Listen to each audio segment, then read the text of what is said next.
The courtroom went deathly quiet. Justin Dior Combs, Diddy's eldest son, stood up. His name wasn't on the witness list. He wasn't called to testify, yet there he was, a young man about to shatter a family's carefully constructed facade. At exactly 8:43 a.m., he raised his hand.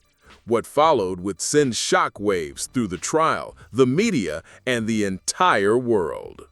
It was day 30 of the trial, and the room was growing tired. The media had lost their initial fire, the headlines were becoming less sensational, and the legal proceedings had entered a lull. But then, in an unexpected twist, Justin Dior Combs, someone no one expected to speak, did.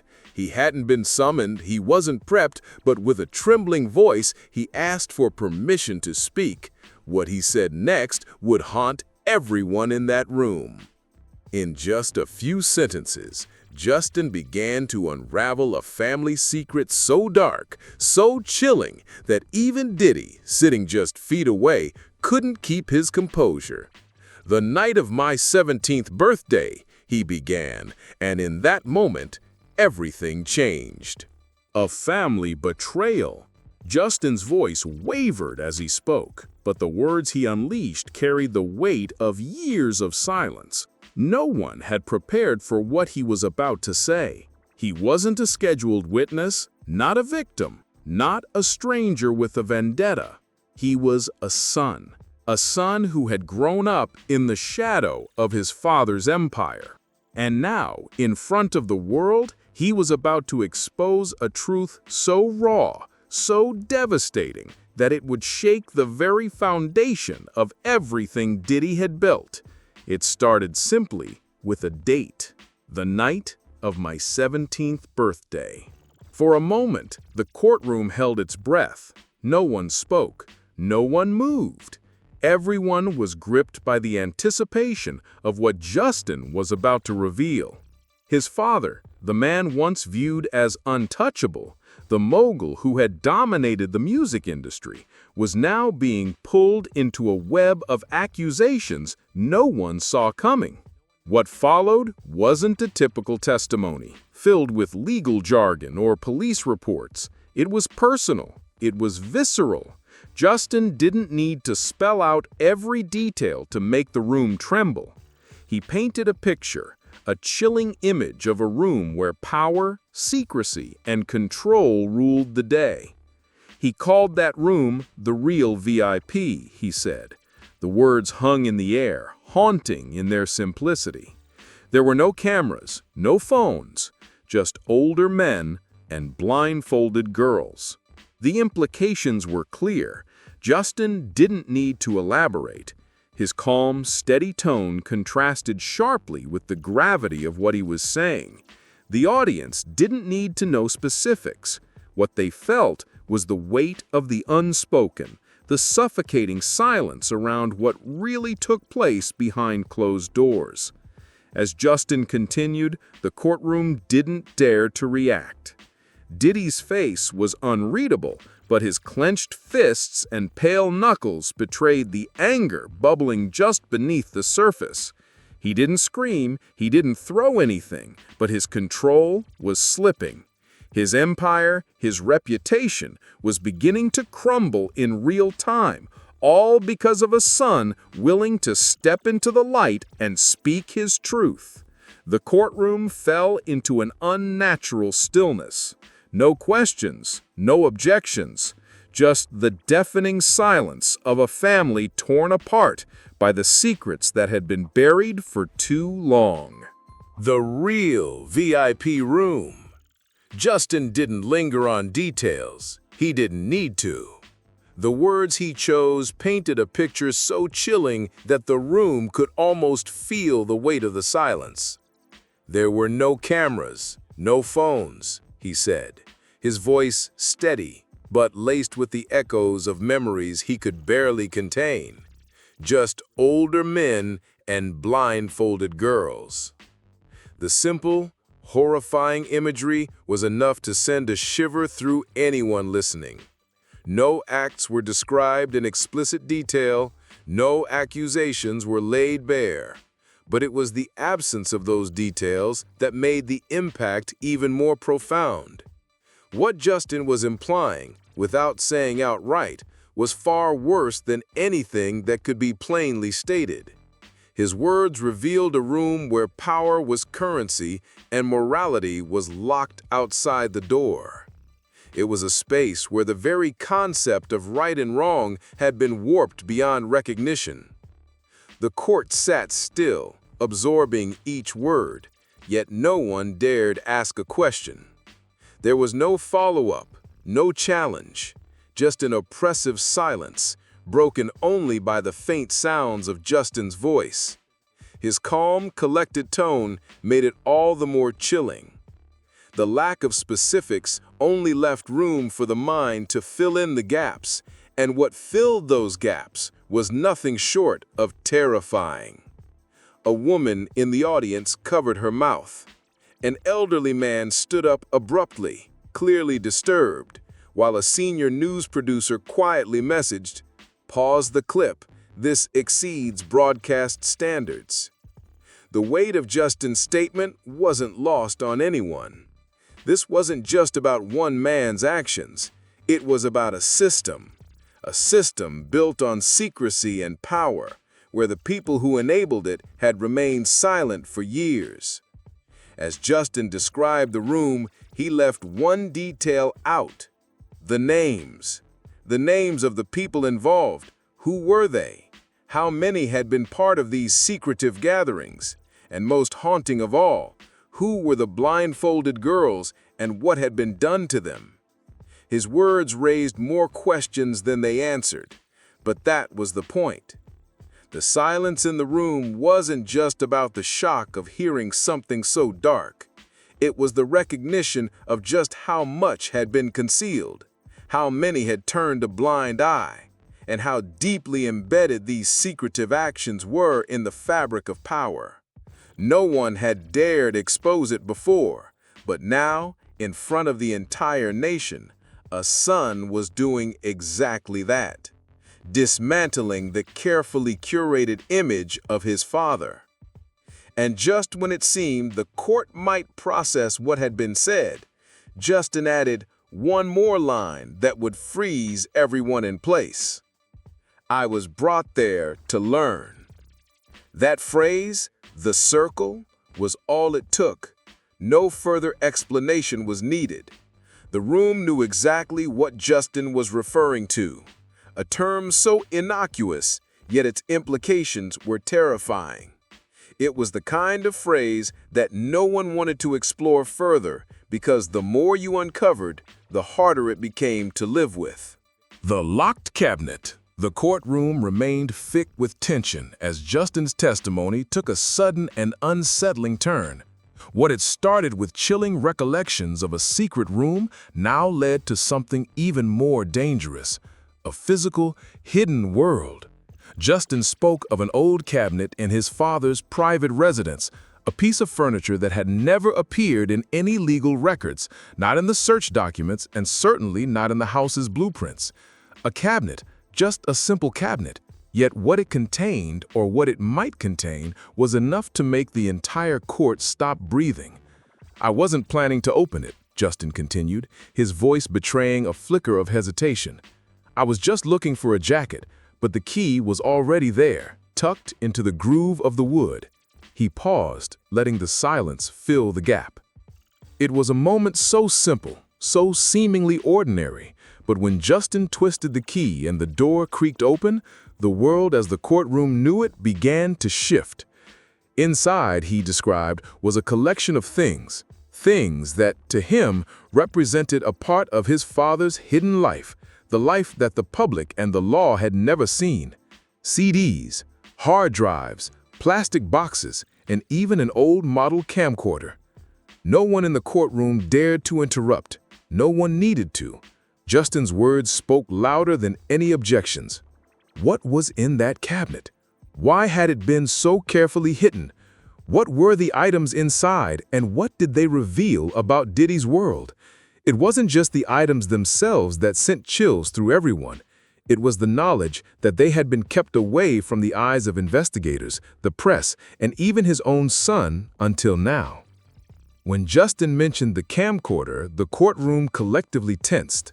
The potential evidence of whatever had been captured on film was enough to make Diddy's defense team spring into action. But there was a problem. No one could explain how Justin knew where to find it. If this was truly a hidden compartment, if the cabinet had never been mentioned or documented, how had Justin known its exact location? The moment of truth came when Diddy, visibly rattled, objected with a force that reverberated through the room. "There's no such cabinet," he shouted, his voice sharp and strained. But the judge, calmly and with an edge of disbelief, turned to Diddy and asked, "Then how did your son know exactly where to find it?" There was no answer. Diddy's defense faltered, and the reality of what had just been said hit like a hammer. Justin hadn't been prepared for this. He hadn't been briefed, and yet he had found the key. He had opened the door, and what he discovered behind it was something no one was ready to face. The prosecutor immediately requested access to the cabinet, but Diddy's objections were swift, desperate. This wasn't just about a hidden room anymore. It was about a secret life, one that was now beginning to unravel at an alarming rate. As the investigation team prepared to search all of Diddy's properties, the questions kept mounting. What else had been hidden? What had been kept under lock and key for all these years? Was this cabinet the only one, or was there more to uncover? Diddy, once a symbol of power, now found himself caught in a web of secrets, the threads of which were being pulled by his own son. And Justin, with each word, was pulling the world further into the darkness of his father's untold legacy. The white blanket, the courtroom, already tense from Justin's revelations about the locked cabinet, was about to be thrust into a new layer of discomfort. This time, it wasn't about hidden objects or secret rooms. This time, it was about something so ordinary, so mundane, that it seemed almost impossible to comprehend. Yet when Justin began to speak, it was clear that this seemingly innocent item, a simple white blanket, held far more darkness than anyone could have imagined. "I washed it 3 times, Justin said, his voice steady but carrying an underlying weight. Used the strongest bleach I could find at Walgreens, but the smell was still there, the smell of iron, bleach, and something that never goes away." He didn't need to elaborate further. The room knew exactly what he meant. The smell of iron was unmistakable, the unmistakable scent of blood, and bleach, the desperate attempt to erase it. But no matter how hard he scrubbed, no matter how much bleach he used, the smell lingered. Justin hadn't been able to get rid of it, not after 1 wash, not after 2. And so, he had hidden it. For 2 years, he kept the blanket tucked away in the garage, behind toolboxes and plastic bins, never able to bring himself to throw it away, never able to burn it. The mere thought of it, of touching it again, was too much to bear. In the silence of the courtroom, there were no questions, no objections, just an overwhelming sense of dread as the audience began to process what this blanket truly symbolized. Justin hadn't explained why he hadn't called the police. He hadn't explained why he hadn't thrown it away. The reason was clear in his words and in the way he gripped the stand. He couldn't touch it again. He couldn't face what it represented. For all the secrets his father had buried over the years, this blanket was the one piece of physical evidence that had managed to survive. It was something tangible, something that couldn't be erased, even with all the wealth and power Diddy had. And yet, there it was, kept hidden in a corner of a garage, not as an object of comfort, but as a silent reminder of something far darker. As Justin spoke, his body language shifted. He clenched his fists, his breath caught for a moment, as though he had to fight against the tide of memories rushing back. It was as if to speak about the blanket, to admit that he couldn't erase it, wasn't just a confession of guilt. It was a silent admission of fear. Fear of what had happened, of what the blanket represented, and of the terror that still haunted him. The immediate question that hung in the air was unspoken. What happened on that blanket? What had occurred in that room on that piece of fabric that made it so impossible to forget, even years later? And if Justin had washed it, if he had hidden it away, then why had no one else ever asked about it? Why had no one thought to look into this seemingly insignificant piece of cloth? And then the final, chilling question. Why couldn't Justin touch it again? Why was it so unbearable, so unthinkable to even face the reality of what that blanket had once been used for? As the courtroom remained still, the truth hung in the air. No matter how much money, power, or control one man had, there were some things that couldn't be buried or erased. Some things would always linger, no matter how many years passed, no matter how many attempts were made to cover them up. The white blanket was just the beginning of a much larger, more horrific story, one that, with each passing revelation, was beginning to tear apart everything Diddy had tried to protect. The name crossed out in the diary. The courtroom had already been shaken by the chilling testimonies Justin had shared, but what he revealed next was perhaps the most haunting part of his entire testimony. This wasn't about the things he had seen or the objects he had found. It wasn't even about the physical evidence of abuse and trauma. This time, it was about something deeply personal, a hidden piece of his own soul, sealed away in the pages of a diary. Justin spoke quietly, almost as if he was reliving the memory as he spoke. "I never wrote their name in the diary. I only used a symbol. A small square, once. I almost wrote the real name, but I crossed it out." He paused, as though the weight of what he was about to reveal had just hit him again. "I don't know why I did that. Maybe I didn't want to admit they were a person." The words hung in the air. A small square, a symbol, a crossed-out name. The act of erasure was far more than a simple mark on paper. It was a quiet act of dehumanization, a refusal to even acknowledge the humanity of someone who had been lost in the darkness. The name in Justin's diary, the person he couldn't bring himself to acknowledge, was a victim whose identity had been erased, not just on paper, but in the very system that had been built to hide the truth. Justin explained that the diary wasn't a place for daily events. It wasn't a journal for recording trivial things. It was something far darker, a place to document the things that couldn't be said aloud, the things that had been buried deep within him for years. It was his way of holding on to a piece of the truth, a truth that no one else had been brave enough to confront. But one page, one entry, stood out from the rest.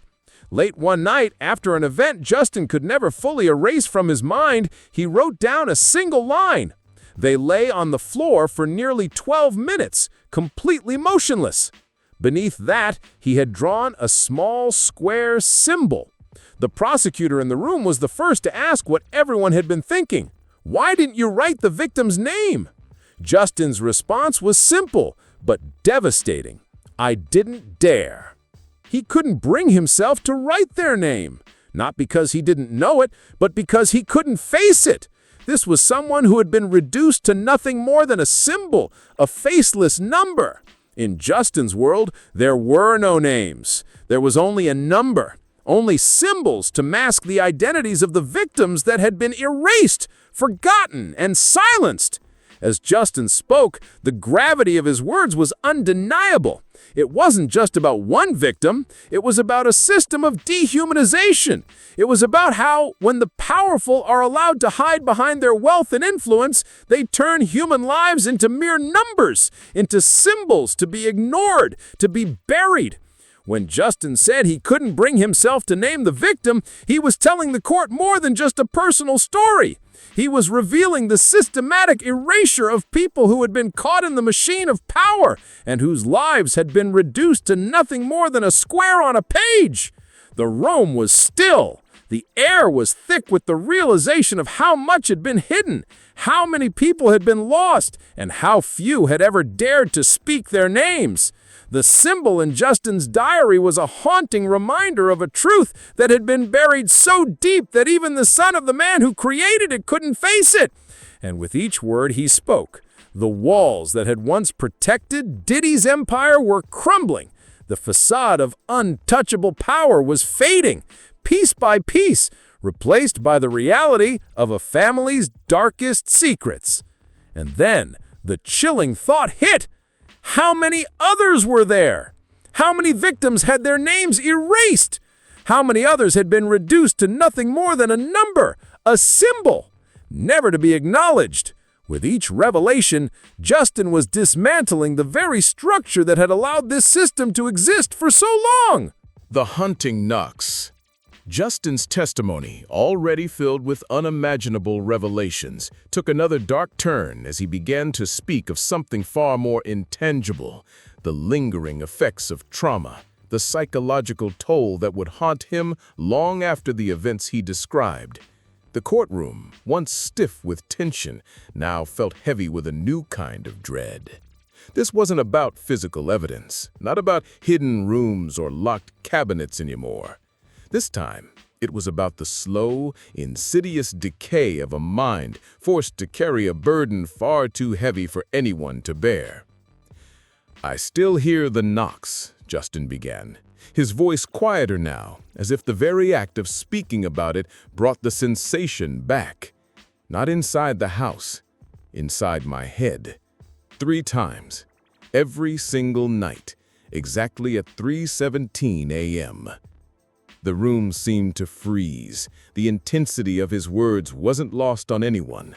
The knocking, rhythmic, deliberate. Was it real?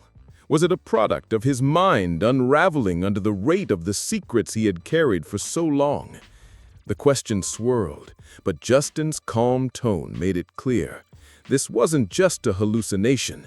This wasn't just some passing moment of paranoia. This was something deeper. Something more haunting. At first, Justin thought it was the wind, or perhaps rats in the walls.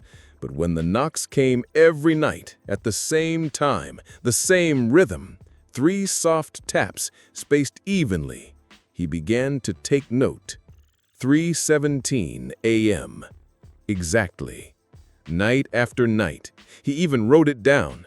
The significance of this time wasn't lost on anyone. It wasn't just a random hour in the night.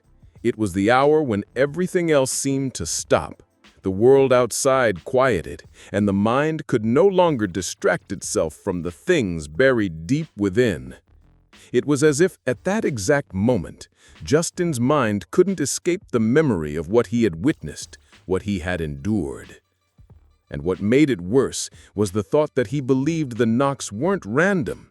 They weren't a noise from the house or a figment of his imagination. He believed they were a message, a signal from the very person who had been silenced, the one whose name had been erased from his diary, the one who had been reduced to a symbol, a number, a ghost in his past. Number 3. The idea of it, the possibility that the knocks were not just a figment of his imagination, but a message from a victim long gone, was enough to send shivers through everyone listening. Was it possible that Justin had become so tied to this trauma that even in his sleep he could hear the echoes of someone who had suffered far worse than he ever had? Could this knocking be the last desperate plea from a victim who had never been allowed to speak? The courtroom was still, waiting for the answer that never came. Was it just trauma, a mental scar left by years of silence, or was it something more? Was it a response from a victim, number 3, still trapped in the shadows, still reaching out from beyond the grave? A psychologist brought in to assess the situation offered a chilling analysis. This isn't uncommon in cases where victims are dehumanized and forgotten. But the rhythm, the repetition, and the fixed time, this suggests it's not just trauma. It's something far more profound. It's the manifestation of guilt buried so deep that it can only resurface through these midnight knocks. But the real question remained. Was the knocking real, Or was it a manifestation of Justin's guilt? The guilt of being a witness who never spoke out, a son who never stood up sooner. It didn't matter. The effect it had on Justin was undeniable. This wasn't just a sound, it was a ghost in his mind, a reminder that no matter how far he ran, no matter how much time passed, the truth would never let him rest. And the haunting question that lingered in the air was, if number 3 is still out there, still alive, then who else is left to answer for the things Justin had witnessed? The courtroom may have been divided over the validity of Justin's claims, but in the silence that followed, no one could ignore the emotional weight of his words. Whether it was a hallucination, PTSD, or a sign from beyond the grave, one thing was clear. Justin's trauma, his guilt, was just as real as the evidence that had already been presented. The nightmare didn't end when the doors closed or the trial adjourned. For Justin, it would follow him, knocking at the door of his mind every night. Conclusion. Final testimony. After days of explosive revelations, Justin Dior Combs' final testimony brought the courtroom to a haunting stillness. There were no dramatic flourishes, no theatrical gestures. Just one simple, raw statement that hung in the air like a shadow over everything that had come before. "I don't want to be found," Justin said quietly, his voice unwavering, but heavy with the weight of what he had just confessed. The room held its breath, processing the words, understanding that this wasn't an admission of guilt in the traditional sense. It was an admission of the most intimate, haunting truth. Justin wasn't seeking redemption. He wasn't looking for forgiveness. What he was saying with every ounce of his being was that he didn't deserve either. Not after everything he had witnessed, everything he had failed to prevent. This wasn't about clearing his conscience. It was about an overwhelming sense of responsibility that he could never escape. In that single sentence, Justin had delivered a verdict upon himself. And it wasn't aimed at the man sitting just feet away, his father, the man once revered as a cultural icon. No, this final confession wasn't for Diddy. It was for the people who had never been given a voice, for the victims who had been silenced, erased, and forgotten. For the first time in the entire trial, the courtroom was silent, not from shock, but from the recognition that this was more than a legal battle. This was the unraveling of a system built on secrecy, on power, and on the ruthless silencing of those who could have spoken. And Justin, through his own admission of guilt, had exposed the darkest corners of that system, pushing the trial into new, uncharted territory. As Justin finished speaking, Diddy, cold and unmoving, turned to his attorney and muttered, "End the trial." It was a hollow command, one born not of victory, but of fear. The fear that everything he had worked for, everything he had built, was crumbling in front of his eyes. The trial was far from over, but Diddy knew in that moment that the world had already begun to see him differently. His empire, once impenetrable, was now at risk of falling apart, all because of the truth that Justin had revealed. The immediate aftermath of Justin's testimony was profound. Within hours, new voices began to surface. Individuals who had once been part of Diddy's inner circle, former staff, former bodyguards, even those who had worked at his parties, reached out, willing to testify anonymously. They confirmed the existence of hidden rooms, nameless victims, and the systematic erasure of evidence. They, too, were part of a machine that had operated in the shadows for years, silently enabling the very horrors that Justin had spoken about. The public response was swift and overwhelming. Diddy's name, once synonymous with success, began to fade from social media. Hashtags like Justice for Justin and VIP rooms started trending, and people began to reevaluate the legacy of a man they had once admired. He was no longer just a music mogul. He was the figurehead of a much darker world, a world that Justin had only begun to expose. As the trial continued to unfold, the focus shifted. It was no longer just about a father and son. It was about a system of abuse that had remained hidden behind the walls of power for too long. The real question was no longer whether Diddy had committed a crime, but how many other families, how many other victims had lived in the same silence, in the same fear. How many more people had been erased, had been reduced to nothing more than a symbol, a number, or a forgotten name. Justin's words, chilling in their simplicity, had begun a ripple effect that would force an entire industry to confront its darkest truths. But for Justin, the battle was far from over. His final words in court weren't just about his father. They were about him, too. About a man who had lived in the shadow of silence for so long, he feared that even in the afterlife, he wouldn't escape the guilt of what he had witnessed. And as the courtroom emptied, the real question remained. How many others would continue to remain silent? How many other victims, still nameless, would never have their chance to speak out? Justin had opened the door, but the rest of the world would need to decide whether it was ready to look inside.